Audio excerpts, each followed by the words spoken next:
এরপর হচ্ছে স্যাপনিফিকেশন কি এবং আয়োডিন সংখ্যা কি বা আয়োডিন নাম্বার কি। স্যাপনিফিকেশন নাম্বার এবং আয়োডিন নাম্বারের সম্পর্কে জানবো।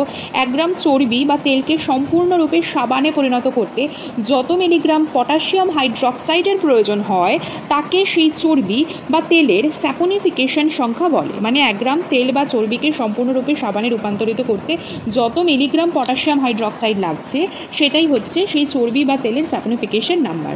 স্যাপনিফিকেশন সংখ্যা যত বেশি হয় চর্বি বা তেলে তত কম আণবিক ভরের ফ্যাটি অ্যাসিড উপস্থিত থাকে। স্যাপনিফিকেশন সংখ্যা যত বেশি তত কম আণবিক ভরের ফ্যাটি অ্যাসিড প্রেজেন্ট থাকছে। এরপর 100 গ্রাম স্নেহ পদার্থ যত গ্রাম আয়োডিন গ্রহণ করতে সক্ষম সেই পদার্থের তাকে আয়োডিন সংখ্যা বলা হয়। স্নেহ পদার্থের অসম্পৃক্ত মাত্রা খুব সহজেই তার আয়োডিন সংখ্যা নির্ণয়ের মাধ্যমে জানা যায়। এরপর হচ্ছে ফ্যাটি অ্যাসিডের বিটা জারণ।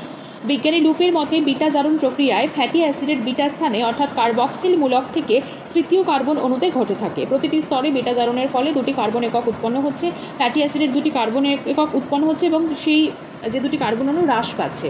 অবশিষ্ট অংশের প্রথম কার্বন অণু অ্যাসিটিক অ্যাসিডে পরিণত হচ্ছে এবং একই রকমভাবে জারিত হয়ে কার্বন ডাইঅক্সাইড জল উৎপন্ন করছে। ফ্যাটি অ্যাসিডের বিটা জারণজাত যৌগের নাম হচ্ছে অ্যাসিটাইল কোয়ে। এরপর হচ্ছে বিজারক শর্করা এবং অবিজারক শর্করা কি। যে সকল শর্করায় অ্যালডিহাইড কিটোন গ্রুপ মুক্ত অবস্থায় থাকে এবং ক্ষারীয় দ্রবণে যারা শক্তিশালী বিজারক পদার্থ হিসেবে কাজ করছে তাদেরকেই বলা হয় বিজারক শর্করা, যেমন গ্লুকোজ, ফ্রুক্টোজ, গ্যালাক্টোজ ইত্যাদি মনোস্যাকারাইড এবং ল্যাকটোজ, মল্টোজ ইত্যাদি ডাইস্যাকারাইড। তার মানে আর যেটা অবিজারক সেটা হচ্ছে যে সকল শর্করায় অ্যালডিহাইড কিটোন গ্রুপ মুক্ত অবস্থায় থাকে না, যাদের বিজারণ শক্তি থাকে না, তারাই হচ্ছে অবিজারক, যেরকম সুক্রোজ, ট্রিহালোজ নামক ডাইস্যাকারাইড।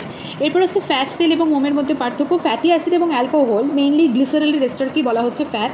মনোগ্লিসারাইডে যেরকম থাকে 1 অণু ফ্যাটি অ্যাসিড এবং 1 অণু গ্লিসারলের এস্টার। ডাইগ্লিসারাইডে 2 অণু ফ্যাটি অ্যাসিড 1 অণু গ্লিসারলের এস্টার। ট্রাইগ্লিসারাইডে 3 অণু ফ্যাটি অ্যাসিড ও 1 অণু গ্লিসারলের এস্টার বা নিউট্রাল ফ্যাটকে বলা হচ্ছে। গড়ের তাপমাত্রায় যখন তরল অবস্থাতেই যে ফ্যাটটা থাকছে সেটাকে বলে তেল, যেরকম সরষের তেল বা বাদাম তেল। আর গ্লিসারল ছাড়া অন্যান্য অ্যালকোহলের সাথে যে ফ্যাটি অ্যাসিডের যে এস্টারটা হচ্ছে সেটাকে মোম বলা হয়। এক্ষেত্রে লম্বা শৃঙ্খলযুক্ত ফ্যাটি অ্যাসিড একটি OH গ্রুপযুক্ত অ্যালকোহলের এস্টার দ্বারা গঠিত হচ্ছে। এটাকে মাইরিসিল পামিটেড যেরকম মৌচাকে পাওয়া যাচ্ছে। আচ্ছা, সম্পৃক্ত অসম্পৃক্ত ফ্যাটি অ্যাসিড কি। যে সকল ফ্যাটি অ্যাসিডের সকল কার্বন সম্পৃক্ত অর্থাৎ কোনো ডাবল বন্ড থাকছে না তাকে বলা হচ্ছে সম্পৃক্ত ফ্যাটি অ্যাসিড, যেরকম স্টিয়ারিক অ্যাসিড। আর যে সকল ফ্যাটি অ্যাসিড এক বা একাধিক ডাবল বন্ড থাকে অর্থাৎ সব কার্বন সম্পৃক্ত নয় তাকে অসম্পৃক্ত ফ্যাটি অ্যাসিড বলে, যেরকম হচ্ছে ওলিক অ্যাসিড। এরপর অপরিহার্য অ্যামিনো অ্যাসিড কি। কিছু কিছু অ্যামিনো অ্যাসিড আছে যা প্রাণীদেহে সংশ্লেষিত হয় না অথচ উদ্ভিদের সকল অ্যামিনো অ্যাসিড প্রস্তুত করতে পারে। প্রাণীদেহে সংশ্লেষিত হয় না এমন অ্যামিনো অ্যাসিডগুলোকেই অপরিহার্য অ্যামিনো অ্যাসিড বলে। এগুলি খাবারের সাথে বাইরে থেকে নিতে হয়, যেরকম লিউসিন, ভ্যালিন, আইসোলিউসিন, আর্জিনিন ইত্যাদি।